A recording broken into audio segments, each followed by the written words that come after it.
عندي برد. عندي برد. برد مبهدل. برد ده. حكايات من قلب الشارع بالراب بيقولها الشاعر.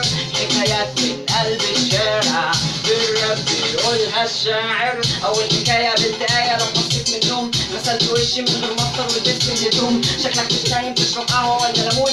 الشاعر مش التقطيع لما مسنون. أهلا يا حبيبي بتصور ولقيت الناس اتلمت أصحابه واحدة واحدة صورة واللي جابت اللي بيتصور ويقول لك الحقوا بكور فيه. جابك موقف جد بيوصف بس جزء من الحقيقة. المهم عديت وخدت تاكسي ورحت الجيم.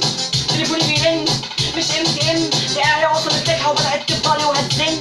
تررن تررن مش MTM تاني. سبتني ومشيت عالبيت ورحت اتغديت وصحيت وفين لما كلمتك ورديت. بكل هدوء برد لسه سايبك ارحميني. مش بنزل من بيتي وجيتي وكلمتيني ولقيتيني. كان عارفك لسه حتى من يومين ما كملناش. لو العلاقة بالشكل ده خلاص بلاش. ورجعت البيت اديتها بلوك من سكات وشربت القهوة وانا بسمع ساعات.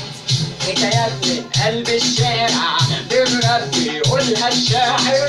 حكايات من قلب الشارع بالراب بيقولها الشاعر. وتاني حكاية واحد قال لي طب فين البرية؟ مرضتش ارد اقول له بص على نص الكوباية. طب ما علينا كنا بنتحدى الروتين. موقف حقيقي كان محتاج لسبدين. ايه احنا العاقلين فاهمين ان المجانين شايفين الدنيا بشكل تاني وان احنا العارفين. وده كله اي كلام. ما قعدتش مع عم عصام ما ركبتش مرة المكنة معاه وسمعت الشيخ امام. ها انا طلع ركبت وسمعت.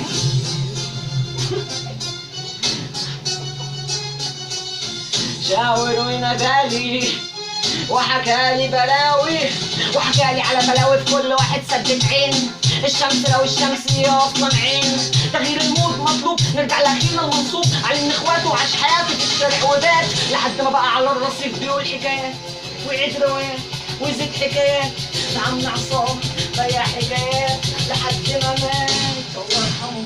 حكايات من قلب الشارع بالراب بيقولها الشاعر. حكايات من قلب الشارع بالراب بيقولها الشاعر. تالت حكاية ودي النهاية حكم بالمظاهر. لا ده التخلف اللي وصل مالي هو اللي ظاهر. الدنيا في عينكوا حلوة هتبقى ألف غنوة. الدنيا بيكم انتوا بس تبقى أحلى غنوة.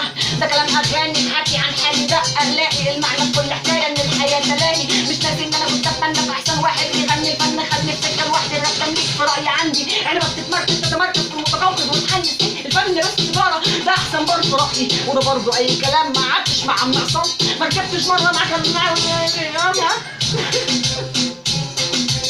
ما عملتش كده.